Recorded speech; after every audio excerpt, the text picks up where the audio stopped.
Here we go. Here we go. Here we go again. If you watched the previous video that I released today, I apologize because my silly, what is this thing called? Vidyard? My silly Vidyard screen capture software. This has done this probably 10 times over the last 10 years, and every single time super annoying. But let's try to repeat what we did earlier today on this Tuesday, September 24, 24, 24.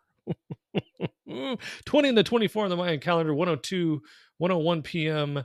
See, I'm all ruffled up because I'm having to redo this video when I thought I had the rest of the day just to watch football, maybe a little baseball, check on my fantasy scores. But let's get to the silver because that is what is important at this very moment.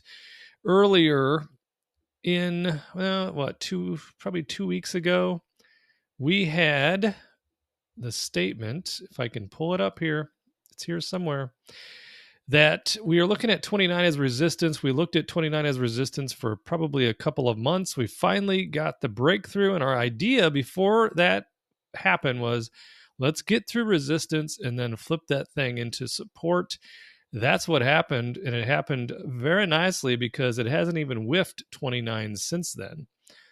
So getting back here, let's see, 29, and on Fed Day we had the big pop, then the drop all the way down to 29.71, which of course is nowhere near 29. We looked like we had, okay, that might be 4, and then we went 5 up to find ourselves at the 5th of 5 of 1. So this is 1 of 5. So 1, and the next one will be 2. Is this 2? I think it is. I think this is already wave 2, and now we are heading into the sweetness of wave 3. But let's just see. So earlier in the previous audio difficult video, I stated I was going to change this because we had this over here as resistance at 31.29. We wanted to see a breakthrough there. We bumped our heads against it 1, 2, 3, and then we broke through just a bit, and we called that wave 5 of 1, and then we went down from there. Is this all of wave 2? I think it might be, and now I said let's go with 31.29 as next resistance and then support. And today has been a sky rockets in the night, afternoon delight on silver, getting all the way up to 32.21. Have a little bit of a pullback, and then it's riding back up to the daily high. So we'll be watching this, at least I'll be watching this carefully to see what is the next actual pullback, and do we remain at or above 31.29? I think the answer is, drum roll please, maybe. That's an unsatisfying answer you have there, but that's the only answer I have right now. So the answer is maybe, but with probabilities to the plus side. So trades, what have we done lately? AGQ last week bought 3,000 shares at 39.27. AGQ is a bull on silver. The following day, we did sell all 30 contracts at a 40 strike for a 920 expiration, collected $3,300.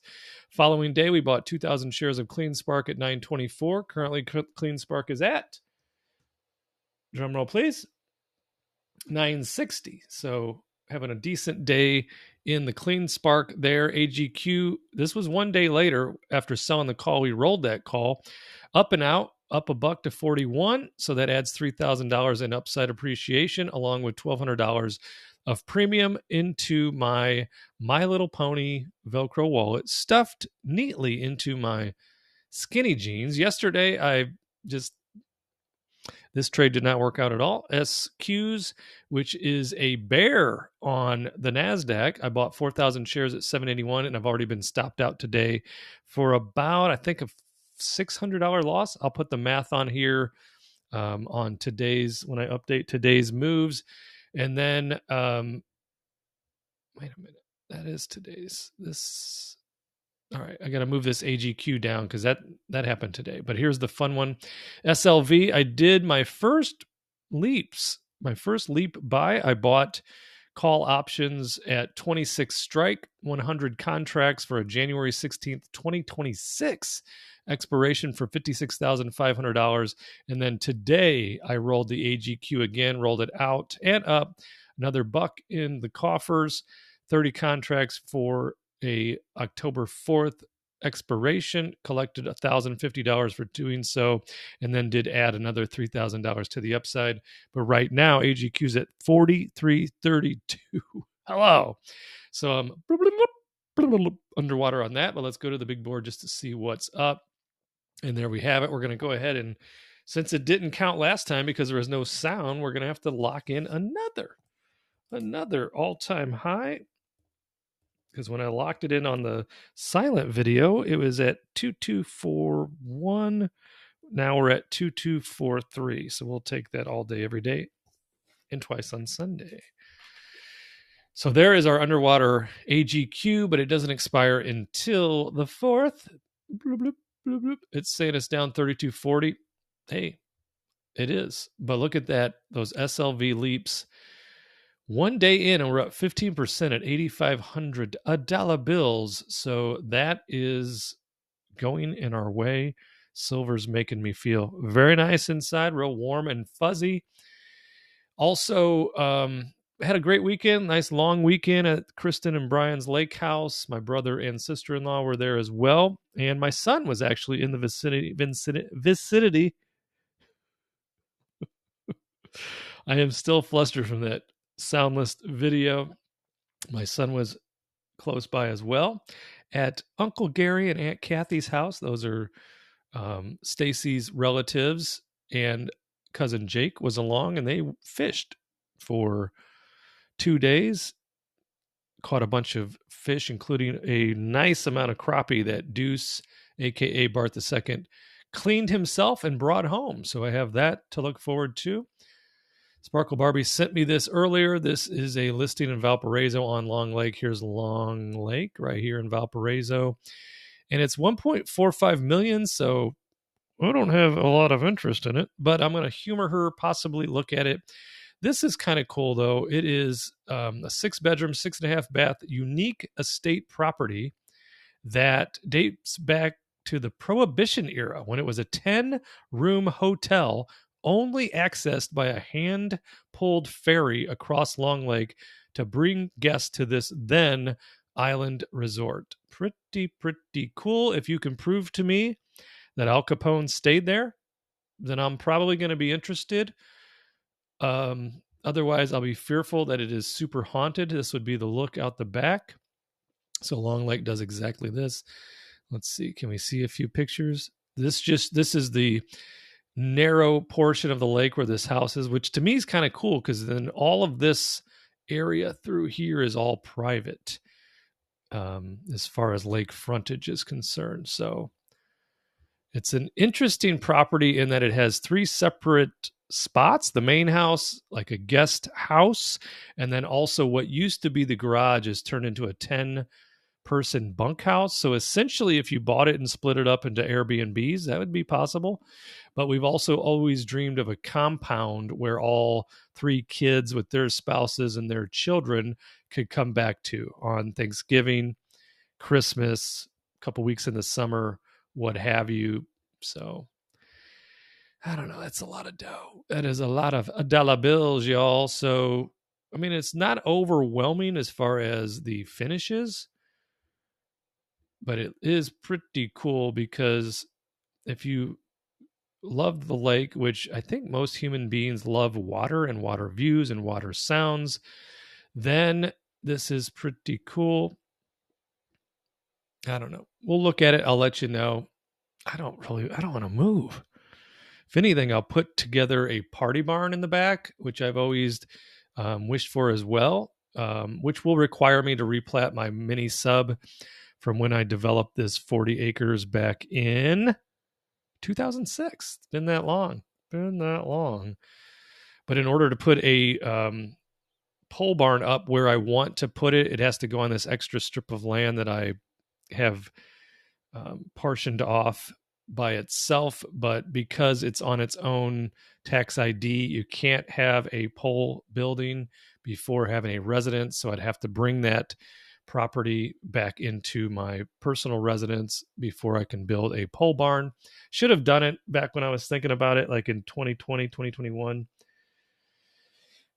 When, well, would prices be less? I think overall prices would still be less because I had a pretty cool quote. It wasn't done up completely, but the base was like 60 grand. Probably would have been 100 grand all done. Would have given me some spot for my Mustang GT and a couple other cars that are on the wish list. What's up, Stella Bella? What are you doing, sweetie pie? You come up to say hi, or do you need to go outside? Sorry, talking to the dog. 9-pound Shih Tzu hanging out, just trading with me. Currently the only one home. That rarely happens these days, so I got that going for me. Babbled your ear off long enough. Keep you posted. Silver, hi ho, silver away. Doing really good for us today. I'm sitting on a mountain of cash in this account. So any up move makes me very excited since I have just these few positions and that my first tranche of the leaps on the board. My plan is probably, because this cost me, what it cost me, 56,500. I'm thinking about 5 total tranches in the 50,000 range on SLV on leaps. Any pullbacks though? Are there going to be more pullbacks? There's always pullbacks. To the degree and the wave measurement of those. You still hanging around, sweetie? Yep, just being a sweet dog like she is.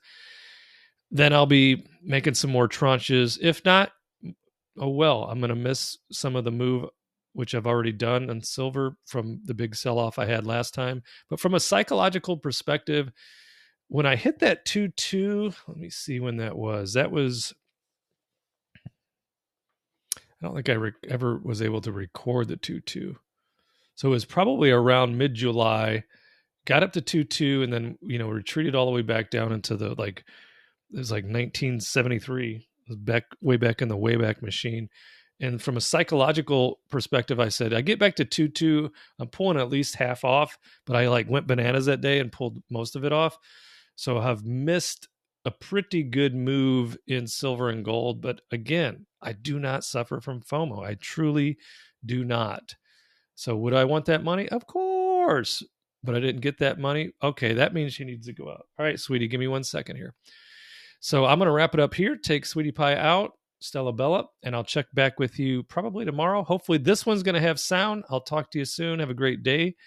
Like, subscribe, comment, and share with a lovable friend. I wish you were hearing Stella talk. Talk to you soon.